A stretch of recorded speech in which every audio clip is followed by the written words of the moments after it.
Assalamualaikum warahmatullahi wabarakatuh. Kali ini kita akan bahas mengenai film yang sangat bagus, yaitu Miracle Apple dari tahun 2013. Atau film ini kalau dalam bahasa Jepang yaitu Kiseki no Ringo atau Fruit of Fight.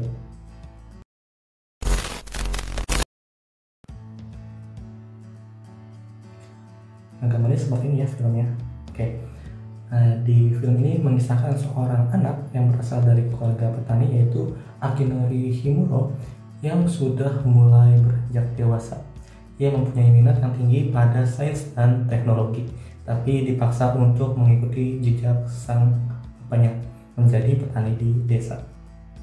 Pertemuan dengan salah satu pemilik lahan senior di desanya, yang kemudian menjadi bapak mertuanya, yang membuatnya sulit mengelak dari nasib itu. Dengan modal berupa bakat kritis dan hobinya mencoba sesuatu, Akinori akhirnya turun ke kebun apelnya sebagai petani biasa. Nah, passionnya diuji nih ketika masalah hadir.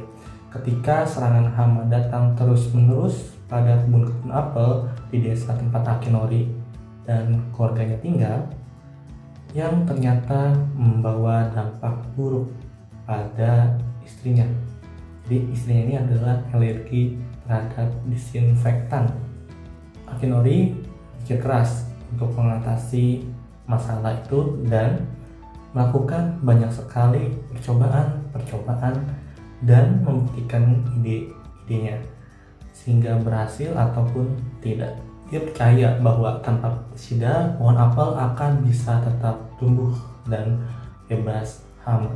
Nah, film ini sebenarnya rilis dari tanggal 8 Juni 2013 yang disutradari oleh Yoshihiro Nakamura.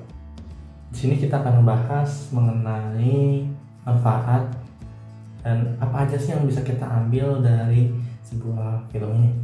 Dalam film ini banyak sekali bagian yang sangat menarik, mungkin saja makna hidup yang dapat kita ambil dan terapkan pada kehidupan kita. Yang pertama adalah berusaha dan selalu tekun. Menanam dan merawat pohon apel memang tidak mudah, butuh observasi, penelitian, dan percobaan yang tidak akan memakan waktu yang sangat panjang. Pada film ini kita diperlihatkan Akinori mencoba dengan bumbu dapur sebagai penghilang hama. Kemudian tetap tidak berubah, hama terus menyerang kebun apelnya. Kemudian ia mencoba lagi dengan berbagai macam bahan yang lain. Dari tahun ke tahun hingga kemudian Akinori tidak mampu membayar pajaknya. Kebun di salah satu dari 4 kebun yang dimiliki mertua Akinori tidak patah arang. Akinori kembali berusaha meyakinkan mertuanya dengan meminjamkan semua kebunnya, akan tetapi hama masih terus menyerang kebunnya. Tahun berlalu hingga Akinori hampir saja gantung diri dalam pelariannya dalam sebuah hutan, hingga Akinori melihat pohon yang sangat besar yang di sekitarnya ada tumbuhan lain dan kumbang juga. Akhirnya Akinori menemukan sebuah solusi untuk perkebunan apelnya. Memang ide itu datang dari mana saja, asal kita selalu tekun. Nah, si Akinori ini bertemu dengan istrinya dan langsung menanam tumbuhan di sekitar pohon apel.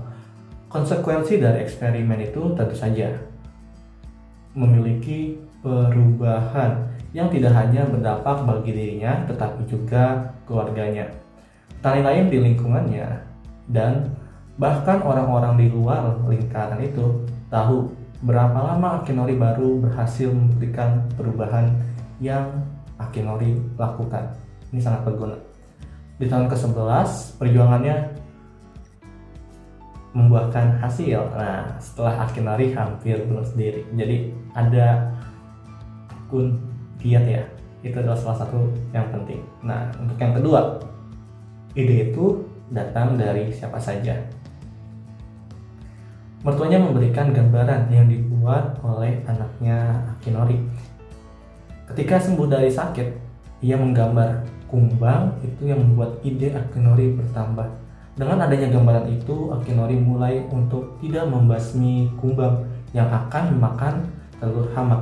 Jangan melihat siapa dia, anak kecil orang tua, bahkan orang kurang pintar, terkadang kita bisa mendapatkan ide darinya.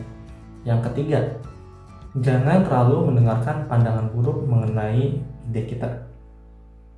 Tetangga kebun yang selalu memandang aneh dengan idenya Akinori. Ia melihat perkebunan Akinori sudah seperti hutan dengan banyak serangga, bahkan ada juga burung yang hinggap.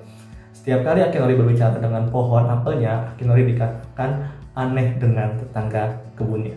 Berbicara kepada pohon mengenai hal-hal yang bermotivasi positif membuatnya tumbuh baik, dan bahkan ada juga penelitiannya mengenai tentang perkataan baik dan buruk terhadap tumbuhan. Jadi ini tidak sekedar ngomong belaka, ternyata ada risetnya seperti itu.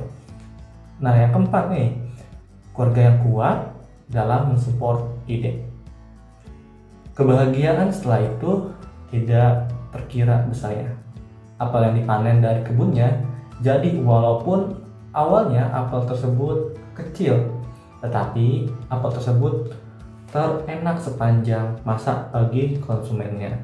Nah, terbayar sudah perihnya dan menyakitkannya hidup bersama keluarga selama 1 dekade dengan panen yang tanpa hasil, di mana mereka harus menggadaikan hampir semua harta yang dipunya, bahkan sampai tidak bisa untuk membayar listrik. Mereka juga dikucilkan oleh penduduk desa karena dianggap sudah gila dan dituduh sebagai penyebar hama. Padahal hanya kebunnya yang tidak pakai pestisida merana diserang oleh hama. Nah, kebetulan istrinya Akinori ini selalu menyemangati, dan bahwa anak-anaknya selalu membantu Akinori dalam menanam sayuran di antara pohon-pohon apel saat sedang mengalami krisis. Mertuanya selalu yakin ada kebaikan yang dilakukan oleh menantunya. Sama seperti dahulu ketika ia perang dengan menanam terong yang sangat besar, ketika tanaman itu di sekitarnya ada tumbuhan lain.